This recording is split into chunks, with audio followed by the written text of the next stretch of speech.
Por la señal de la Santa Cruz de nuestros enemigos, líbranos, Señor Dios nuestro. En el nombre del Padre, y del Hijo, y del Espíritu Santo. Amén. Señor mío y Dios mío, creo firmemente que estás aquí, que me ves, que me oyes. Te adoro con profunda reverencia. Te pido perdón de mis pecados y gracia para hacer con fruto este rato de oración. Madre mía Inmaculada, San José mi Padre y Señor, Ángel de mi guarda, intercedan por mí. Espero en el Señor, espero en su palabra. Con este verso tomado del Salmo 129, se prepara a los fieles para escuchar el Evangelio que hoy se proclama, de este martes de la 13ª semana del tiempo ordinario. Y el título del Evangelio es este: se puso en pie, increpó a los vientos y al mar, y vino una gran calma. Es el Evangelio de la tempestad calmada, que ha sido interpretado a distintos niveles a lo largo de la historia de la Iglesia, de la predicación, de la enseñanza. En primer lugar está la llamada interpretación literal, que Jesús verdaderamente domina sobre la naturaleza, sobre los elementos del clima cósmicos. Una prueba, una manifestación de su señorío, el que es llamado el omnipotente, el que todo lo sostiene, el Pantocrator, y que lo tiene todo en sus brazos, el que ha creado el mundo, presente en Cristo Jesús, el Hijo de Dios hecho hombre, y éste tiene dominio sobre la naturaleza. Sobre esta interpretación se pusieron a lo largo de la historia doctrinal, teológica, catequética, muchas como objeciones o preguntas, ¿no? ¿Es que Dios no está obligado a respetar las leyes de la naturaleza?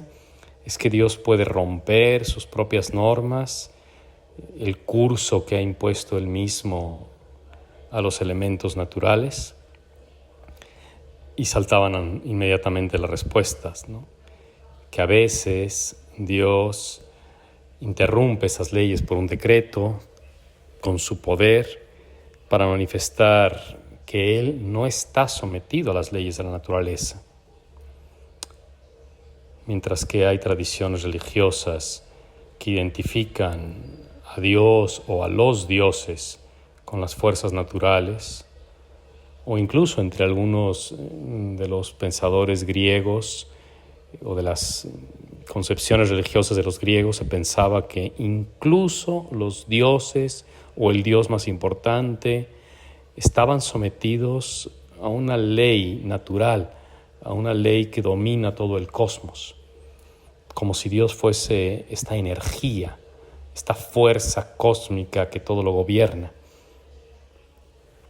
Pues no, el Dios que hizo el cielo y la tierra, el Dios que creó con su poder las cosas que se ven, este Dios está por encima de las mismas fuerzas que gobiernan o que rigen estos elementos.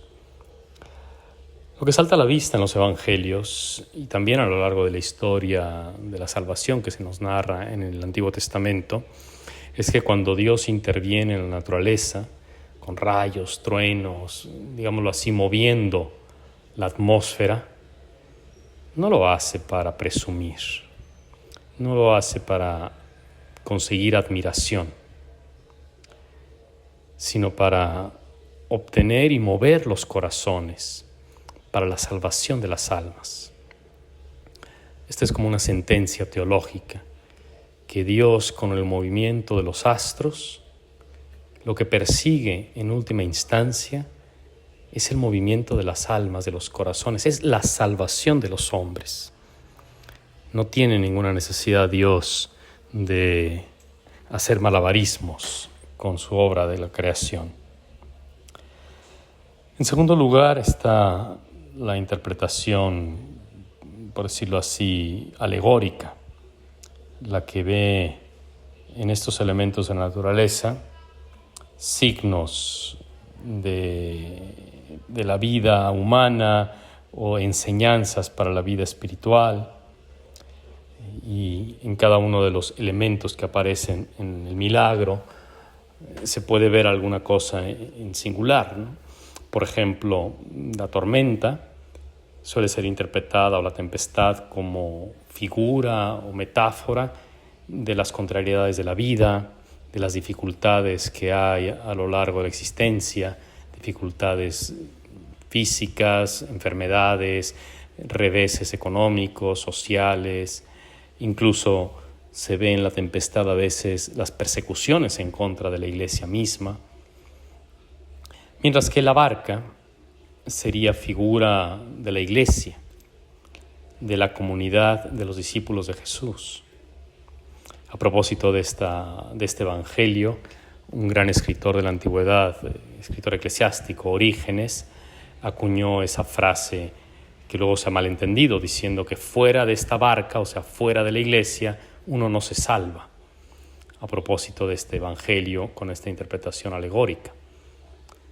La barca es también signo de la comunión de los creyentes, de los que están unidos en una misma aventura.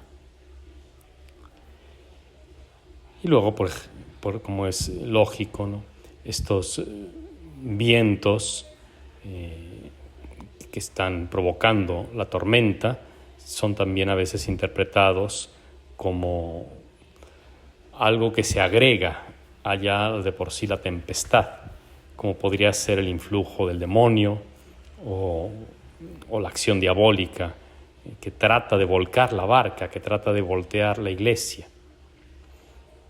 Y bueno, como conclusión natural de toda esta interpretación alegórica, pues es la fe en Cristo, la confianza en el Señor, el aferrarnos a su palabra. Y así es como se introduce este evangelio con la frase del Salmo que mencionaba al principio: espero en el Señor, espero en su palabra. Un tercer nivel de interpretación o de manera de leer este evangelio es lo que se suele denominar a veces la interpretación mística. Aquí la tempestad y la barca son referidas al alma, al hombre mismo, la vida del hombre, la vida del creyente. El cristiano se adhiere a Jesús, pero luego ha de saber que a lo largo de su existencia cristiana encontrará dificultades interiores, como turbulencias dentro de la propia alma.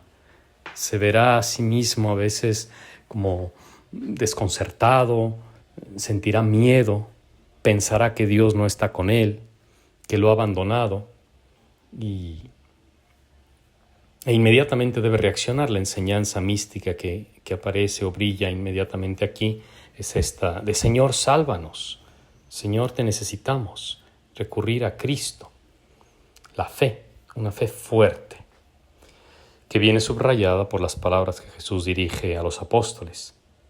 ¿Por qué tenéis miedo? ¿Por qué tienen miedo hombres de poca fe? No les dice que no tengan fe, lo que les dice es que la tienen poca, la tienen pequeña, para hacer entender así también que la fe no es algo que se pueda dar por descontado de una vez por todas, o que se tiene siempre en la misma medida o con la misma densidad, sino que la fe es semejante también a un árbol, a una planta, que debe ir creciendo. Nuestra fe debe crecer, debe aumentar. Se puso en pie Cristo, increpó a los vientos y al mar, y vino una gran calma. Y los hombres se decían asombrados: ¿quién es este que hasta el viento y el mar lo obedecen? El Evangelio termina con esta pregunta: ¿quién será este? Y el que escucha este Evangelio hoy en día está invitado, se nos invita, ¿no?, a contestar esta pregunta: ¿quién es este? Yo debo responderle en primera persona. ¿Quién digo yo que es este en quien confío, a quien invoco cuando siento las adversidades, las turbulencias, las dificultades que se sienten en el alma, ¿no?, cuando se muere alguien muy querido y que pues nos hace como sentir que se nos ha quitado el tapete debajo de los pies, cuando lo que considerábamos por descontado y que de alguna manera incluso le agradecíamos a Dios que nos lo hubiera dado, y de pronto se nos quita y nos hace pensar que a lo mejor Dios ya no está junto a mí. ¿Qué respondo a esta pregunta? ¿Quién es este? ¿Quién es este para mí? Queda la pregunta ahí para que cada uno la responda en la meditación de este día. Y nosotros hacemos nuestras las palabras del salmista que ha precedido esta lectura. Señor, guíame con tu justicia. Tú no eres un Dios que ame la maldad. Señor, guíame con tu justicia. Yo, por tu gran bondad, entraré en tu casa. Me postraré ante tu templo santo en tu temor. Señor, guíame con tu justicia. Te doy gracias, Dios mío, por los buenos propósitos, afectos e inspiraciones que me has comunicado en este rato de oración. Te pido ayuda para ponerlos por obra. Madre mía Inmaculada, San José mi Padre y Señor, Ángel de mi guarda, intercedan por mí.